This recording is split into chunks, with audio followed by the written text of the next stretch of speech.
अस्सलाम वालेकुम everyone and this is Mohammad Shahrukh physics teacher. Hopefully you all are fine. आज की इस वीडियो में हम सॉल्व करेंगे न्यूमेरिकल्स चैप्टर इलेक्ट्रोमैग्नेटिज्म के क्लास 10 फिजिक्स सिंध बोर्ड। जैसे कि आप देख सकते हैं यहाँ पर कि आपके पास न्यूमेरिकल नंबर 1 है। A wire carrying 4 ampere current and has length of 15 centimeter between the poles of a magnet is kept at an angle of 30 degree to the uniform field और ये है 0.8 टेस्ला। तो फाइंड करना है force acting on the wire. तो पहले इसका हम बनाते हैं डेटा। क्वेश्चन नंबर आपके पास 1 है यहाँ पर इसमें। तो यहाँ पर गिवन है आपको करंट की वैल्यू आई। करंट की जो वैल्यू है ये आपको गिवन है इसमें 4 एम्पियर। 4 एम्पियर जो है ये करंट की वैल्यू है। इसके अलावा अगर हम बात करें लेंथ की, तो लेंथ की जो वैल्यू है ये गिवन है आपको 15 सेंटीमीटर, जिसे आप पहले कन्वर्ट करेंगे सेंटीमीटर से मीटर में। तो सेंटीमीटर से मीटर में कन्वर्ट करने के लिए इसको हम 100 से डिवाइड करते हैं। तो कितना आंसर आएगा आपके पास 0.015 और ये मीटर। इसके अलावा जो एंगल की वैल्यू है थीटा, एंगल की वैल्यू जो है वो इसमें 30 डिग्री है। तो थीटा इक्वल टू 30 डिग्री। और जो मैग्नेटिक फील्ड की स्ट्रेंथ है बी, ये है आपके पास 0.8 टेस्ला। तो फाइंड करना है आपको फोर्स का मैग्नीट्यूड। फोर्स कितनी अप्लाई हो रही होगी वो मालूम कीजिए। तो F इक्वल टू जो वैल्यू होगी वो आपको इसमें मालूम करनी होगी। अब इसके बाद क्या करेंगे, इसका हम फार्मूला अप्लाई करेंगे। तो फार्मूला क्या होता है कि जब किसी करंट कैरिंग कंडक्टर को हम प्लेस करते हैं मैग्नेटिक फील्ड में, तो वो करंट कैरिंग कंडक्टर एक्सपीरियंस करता है एक मैग्नेटिक फोर्स। वो मैग्नेटिक फोर्स कौन सी होती है, तो इसका फार्मूला होता है F equal to I L B sine theta. ये आपके पास क्या है, यहाँ पर इसका फार्मूला होता है मैग्नेटिक फोर्स का। अब क्या करेंगे यहाँ पर इसमें कि F आपको मालूम करना है, तो आपने वैसे कॉपी किया।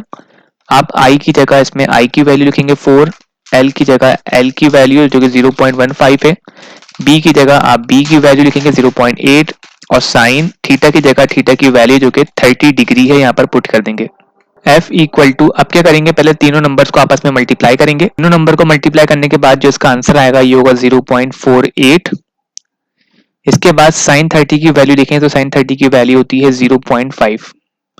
अब जैसे ही दोनों नंबर्स को आपस में मल्टीप्लाई करेंगे तो ये आंसर आएगा 0.24। और क्योंकि हमने फोर्स मालूम की है, फोर्स का होता है यूनिट न्यूटन। तो इस तरह से आपको ये न्यूमेरिकल सॉल्व करना था। अब इसके बाद देखिए next MCQ question number 2, next numerical.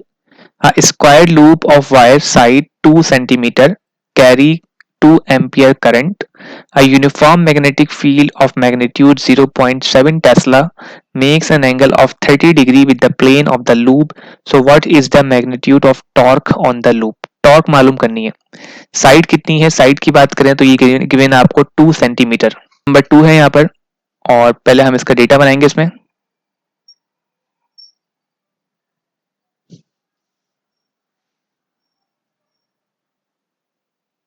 Data में गिवन है यहाँ पर स्क्वायर लूप की साइड जो कि x है, और ये गिवन है आपको 2 सेंटीमीटर।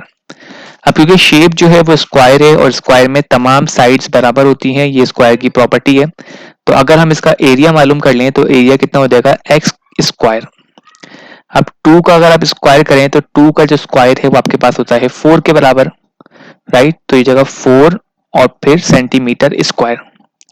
अब हमें तो उसको कन्वर्ट करना है मीटर में। तो मीटर में कन्वर्ट करने के लिए हम क्या करेंगे, इसकी एक शॉर्टकट होता है कि आप सिर्फ सेंटीमीटर को स्क्वायर को रिमूव करके आप सिर्फ यहाँ पर लगाते हैं 10 की पावर माइनस का 4। तो सेंटीमीटर स्क्वायर को मीटर स्क्वायर में कन्वर्ट करने के लिए हम जस्ट 10 की पावर माइनस का 4 जो है वो आगे इसमें प्लेस करते हैं। इसके अलावा अगर हम बात करें करंट की, तो करंट कितना है यहाँ पर, करंट जो है वो इसमें 2 एम्पियर है। 2 ampere is the amount of current which is passing through loop.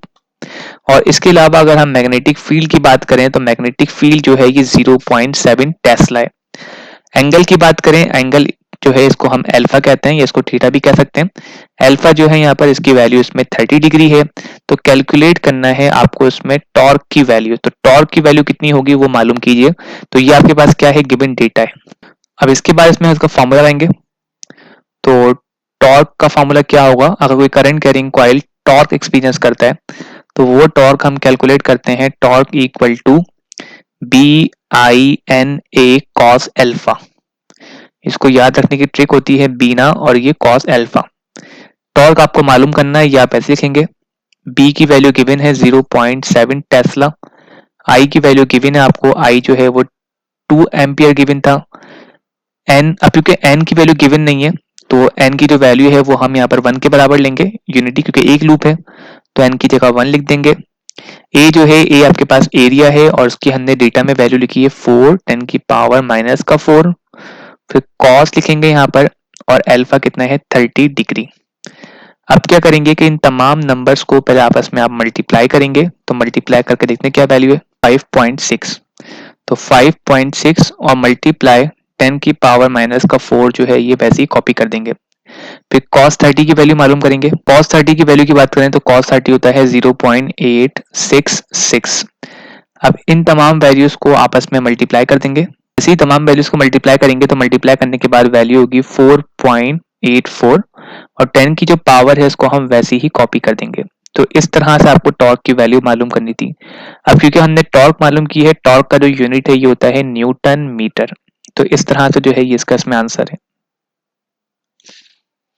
इसके अलावा देखिए next question, a transformer is needed to convert a mains 220 volt supply into 12 volt supply if there are 2200 turns on the primary coil.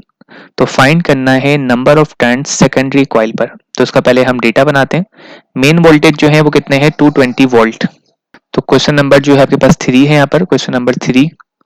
और पहले हम इसका data बना रहे हैं यहाँ पर। वोल्टेज की बात करें तो कितने वोल्ट है यहाँ पर, मेन वोल्ट कितने। अब वोल्टेज जो अप्लाई करते हैं वो हम प्राइमरी कॉइल पे अप्लाई करते हैं, तो Vp। तो वोल्टेज अक्रॉस प्राइमरी कॉइल कितने हैं 220 वोल्ट। और आउटपुट जो हम लेते हैं वो सेकेंडरी पे लेते हैं, तो सेकेंडरी कॉइल के वोल्टेज कितने गिवन है, तो ये थे आपके पास 12 वोल्ट। इसके अलावा अगर हम बात करें नंबर ऑफ टर्न्स की, तो नंबर ऑफ टर्न्स जो थे प्राइमरी कॉइल के, जिसको हम Np कहते हैं, ये वैल्यू थी आपके पास 2200 टर्न्स के बराबर। तो कह रहे हैं कैलकुलेट करें number of turns secondary coil के। तो एनएस की जो वैल्यू है वो आपको इसमें मालूम करनी है और ये आपके पास यहाँ पर इसका गिवन डेटा है। इसके बाद क्या करेंगे, इसका हम फार्मूला लगाएंगे। तो फार्मूला क्या होता है ये देख लीजिए ट्रांसफार्मर के लिए। ट्रांसफार्मर क्या है, एक ऐसी डिवाइस होती है जिसको हम यूज करते हैं ऑल्टरनेटिंग वोल्टेजेस को स्टेप अप और स्टेप डाउन करने के लिए। तो फॉर्मूले की बात करें तो Vs upon Vp, Vs upon Vp equal to Ns upon Np। करेंगे Vs की जगह Vs की वैल्यू, Vs कितना है 12 है तो 12 लिख देंगे। फिर डिवाइडेड बाय Vp की जगह Vp की वैल्यू जो कि 220 था, Ns की जगह Ns की वैल्यू, Ns हमें मालूम नहीं है तो Ns कॉपी कर देंगे ऐसी, और Np की जगह Np की वैल्यू 2200। अब ये 12 अपॉन 22 इसको हम वैसे ही कॉपी कर देंगे। ये 2200 मल्टीप्लाई डिवाइड कर रहा है तो वहां जाकर ये मल्टीप्लाई करेगा इस तरह से।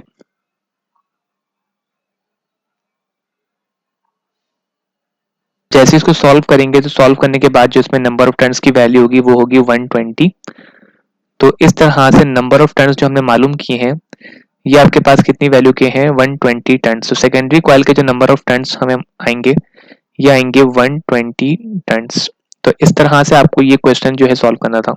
इसके अलावा देखिए last question, a coil surrounding a long solenoid, the current in the solenoid is changing at a rate of 150 ampere per second and the mutual inductance of the coil is 5.5 10 की power minus का 5 Henry. तो calculate करनी है EMF induced in the surrounding coil। तो EMF की value कितनी होगी वो कह रहे हैं इसमें मालूम करके बताएं। ओके, तो ये आपके पास क्या है, क्वेश्चन नंबर 4 है। इसका पहले हम डेटा बना लेते हैं यहाँ पर इसका। ये क्या है, rate of change of current, और ये है इसमें प्राइमरी कॉइल कितना है 150 एम्पियर पर सेकेंड।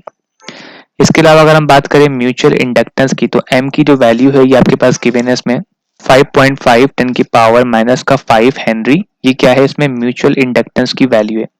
तो कैलकुलेट करनी है EMF induce in the secondary coil. Secondary coil में कितनी EMF इंड्यूस होगी वो मालूम करें। तो फॉर्मूला अप्लाई करेंगे म्यूचुअल इंडक्शन का। म्यूचुअल इंडक्शन क्या होता है, एक ऐसा फिनोमिना जिसमें हम एक कॉइल का करंट चेंज करते हैं और सराउंडिंग कॉइल में EMF इंड्यूस्ड होती है ड्यू टू इलेक्ट्रोमैग्नेटिक इंडक्शन। तो फॉर्मूला क्या होता है, ES equal to minus M delta IP upon delta T, यानी कि rate of change of current in primary coil.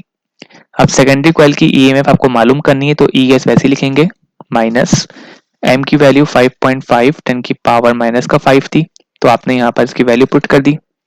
फिर delta I P upon delta T ये कितना है 150 एम्पियर पर सेकेंड। आप क्या करेंगे, दोनों ब्रैकेट्स को आपस में मल्टीप्लाई कर दीजिए। तो जैसे ही नंबर्स को मल्टीप्लाई करेंगे, नंबर्स को मल्टीप्लाई कराने के बाद ये आ जाएगा 825 और 10 की पावर माइनस का 5। आप चाहें तो इसको इस तरह लिख सकते हैं, या आगे अगर हम बात करें साइंटिफिक नोटेशन की तो आप इसको साइंटिफिक नोटेशन में भी लिख सकते हैं। साइंटिफिक नोटेशन में किस तरह लिखेंगे, तो E S equal to minus point जो है अगर यहाँ लास्ट डिजिट के बाद है, इसको हम शिफ्ट करेंगे पहले डिजिट के बाद, तो ये जगह 8.25 10 की पावर। अब क्योंकि आपने दो डिजिट लेफ्ट की तरफ शिफ्ट किए तो ये देगा प्लस का 2। अब माइनस का 5 प्लस का 2 जब हम करेंगे तो ये कितना आंसर आएगा, माइनस 8.25 और 10 की पावर माइनस का 3। और यूनिट क्या होगा इसका, वोल्ट। तो इतने वोल्ट की ईएमएफ जो है इसमें इंड्यूस्ड होगी। तो इस तरह से हमने सॉल्व किए हैं इसके न्यूमेरिकल्स चैप्टर इलेक्ट्रोमैग्नेटिज्म के। एंड आई होप सो आप सबको यहाँ तक क्लियर होंगे। इसके अलावा कोई भी प्रॉब्लम हो या कोई समझ में नहीं आया क्वेश्चन या कोई स्टेप, तो आप कमेंट करके पूछ सकते हैं। And that's all for today. Thank you, take care, अल्लाह हाफिज।